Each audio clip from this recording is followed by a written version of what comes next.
Texas Barber Exam. Welcome to the quiz. For a proper consultation, a barber should always: is it A, rely only on their own judgment of what looks best? Or B, use clear, non-technical language and actively listen to the client? C, skip the consultation if the shop is busy? Or D, ask the client to write down their request? The answer is B. A good haircut starts with understanding exactly what the client wants and needs.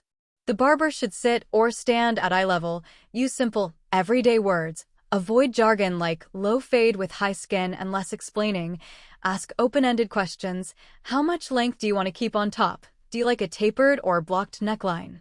Show photos if needed, and most importantly, listen carefully to the client's answers, preferences, lifestyle, job, maintenance time, and any concerns: cowlicks, receding hairline, allergies. Active listening builds trust, prevents misunderstandings, and increases satisfaction. Relying only on the barber's judgment often leads to disappointment. Skipping consultation when busy is unprofessional and risks mistakes. Asking to write it down is awkward and less effective than conversation. Clear language and active listening are the foundation of a proper consultation. Next question. Under Texas law, a barber must display their license. Is it A, at home for personal records? Or B, in a conspicuous place in the barbershop where they work? C, only upon request by an inspector? Or D, on their person at all times? The answer is B. The Texas Department of Licensing and Regulation, TDLR, regulates all barbershops and individual licensees under the Texas Occupations Code Chapter 1601 and TDLR Rules, 16 TC Chapter 82.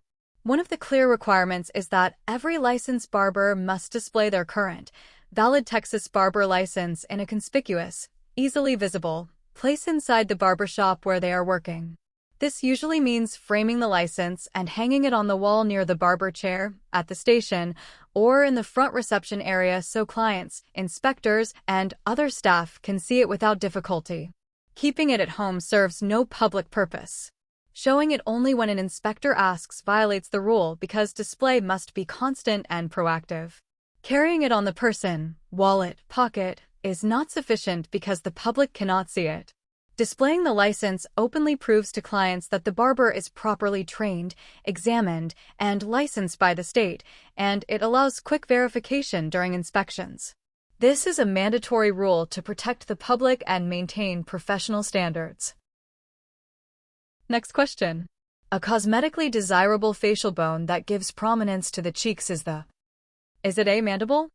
Or B, zygomatic malar bone? C, maxilla? Or D, temporal bone? The answer is B.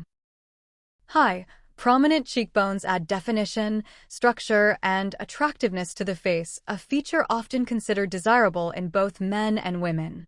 These are formed by the zygomatic bones, also called malar bones, which are the high, arched bones on each side of the face below the eyes.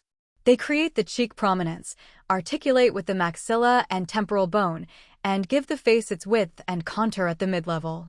The mandible is the lower jaw. The maxilla is the upper jaw and part of the nose/eye sockets. The temporal bone is on the side of the skull near the ear. Zygomatic bone is the one responsible for cheek prominence. Next question. The final step in the disinfection process for a reusable, non-porous tool is: is it A, rinsing and drying with a used towel? Or B, storing it in a clean, dry, covered container? C, returning it to the workstation for immediate use? Or D, labeling it with a date? The answer is B. After full immersion in disinfectant for the required time, remove the tool, rinse if the label requires, some or no rinse, and allow it to air dry completely. The final step is to store it in a clean, dry, covered container, sanitary case, or closed drawer to protect from dust and recontamination until next use. Drying with a used towel recontaminates. Immediate return to open workstation exposes it. Labeling date is not required. Clean, dry, covered storage is the final step. Next question. A general infection is indicated by: is it A, fever? Or B, a single pimple? C, a localized rash? Or D, a small cut? The answer is A. A general, systemic, infection spreads beyond one area and affects the whole body. Signs include fever, chills, fatigue, swollen lymph nodes, or malaise. A single pimple, localized rash, or small cut is a local infection confined to one spot. Fever indicates the body is fighting a widespread infection. Next question. The term for a haircut where all hair is cut to the same length is A. Is it A, taper? Or B, layer? C, blunt or solid cut? Or D, fade? The answer is C.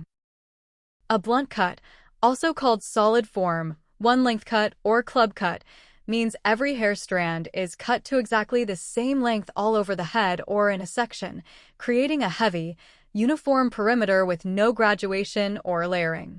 This is typical for classic bobs, bowl cuts, or flat top tops. A taper gradually shortens from long to short. Layering creates different lengths for movement. A fade blends short to long. Blunt or solid cut is the term for same-length cutting. That's it for today. Don't forget to like and subscribe. Tell us how many you scored out of 6 in the comments, and let me know what topic I should post next. Bye.